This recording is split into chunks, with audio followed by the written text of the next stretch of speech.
This is video 2 for the object manipulation notes. Okay, we're going to talk about accumulators. Now, accumulators come into play after you grab the object. You got the object manipulator, which picks up the object from the floor or from some other place. But once you've picked it up, how do you move it around inside of your robot? How do you hold it, or do you place it somewhere so you can move it? So this is where the accumulator comes in. So it's often important to collect multiple objects at one time. That way you can score more points. So this requires a specific type of manipulator called an accumulator. So this is a robotic mechanism designed to pick up a large number of similar objects. So the first idea is a magazine. So this is just something that kind of picks up an object and stores it inside the robot, usually in order. And what's kind of cool about magazines is that you can play around with the geometry.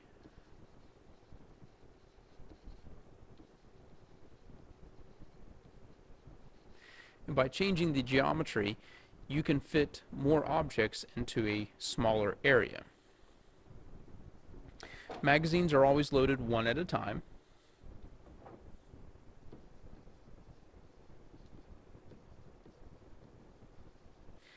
Which means that it can be something that requires a little bit of time.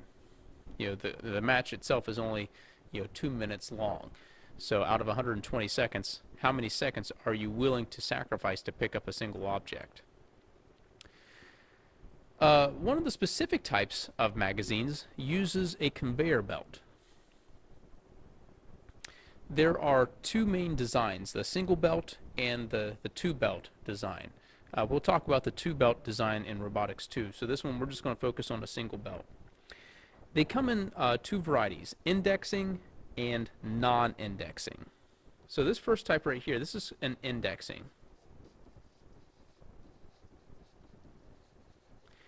The second type over here is a non-indexing.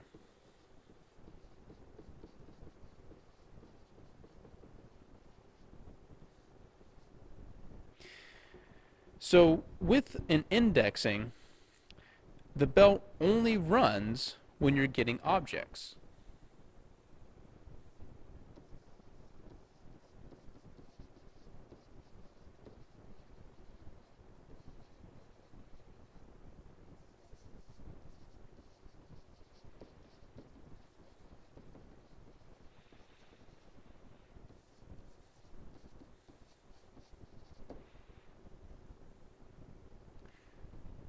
So let's take a look at this. Another way I like to think about the indexing is that the space between the objects usually stays the same. But this belt, you only turn it on when you want to pick up an object. At the top, the object can just simply fall out. For a non-indexing, the belt runs continuously.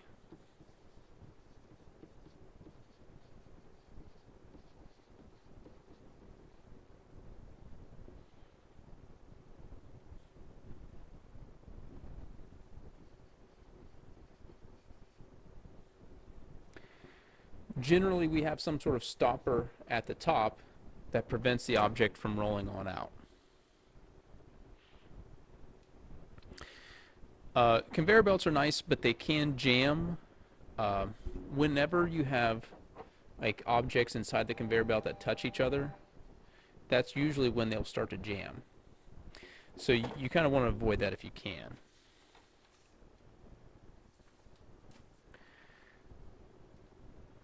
Okay, the next type of accumulator is a hopper.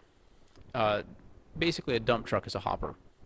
So you take objects, you pick them up, and you put them in this bin. There's no organization.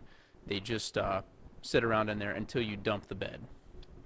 So that's one type. Another type of hopper is kind of like a magazine, where you have this wide area here, and objects are not organized at all, but they're stored in that.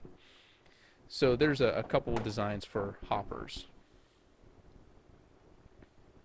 When you design an accumulator, there are some characteristics that you need to keep in mind. And there are certain things that are you know, characteristics of very good designs. So the first one is a wide intake.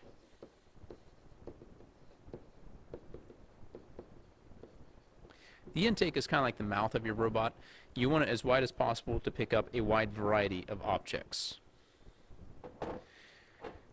The next thing is some sort of means to prevent jamming.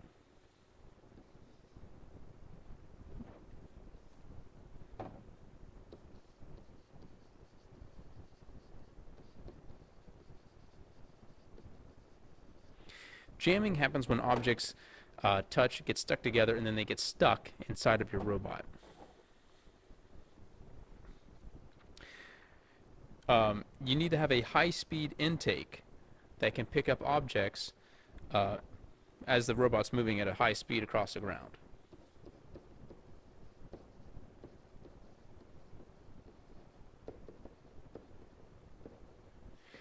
So if you're using a conveyor belt, and really just a good rule of thumb, the accumulator needs to move at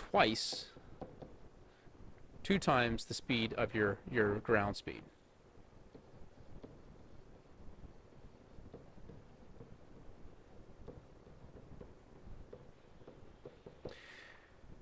So for example, if your robot travels at 10 inches per second, the intake needs to travel at 20 inches per second.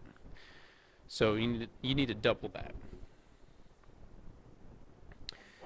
The ability to gather multiple objects.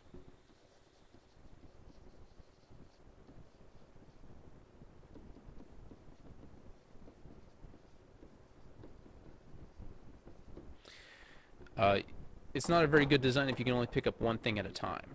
You want to be able to pick up more than one at a time. A large number of objects.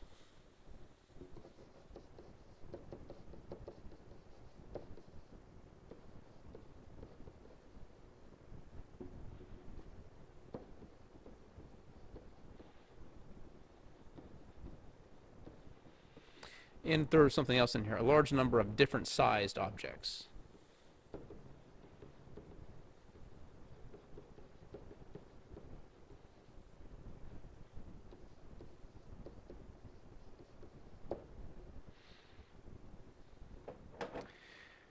Um,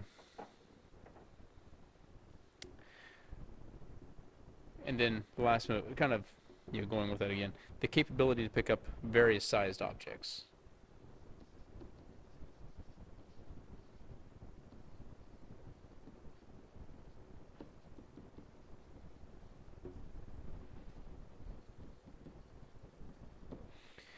These are all good characteristics of a successful accumulator.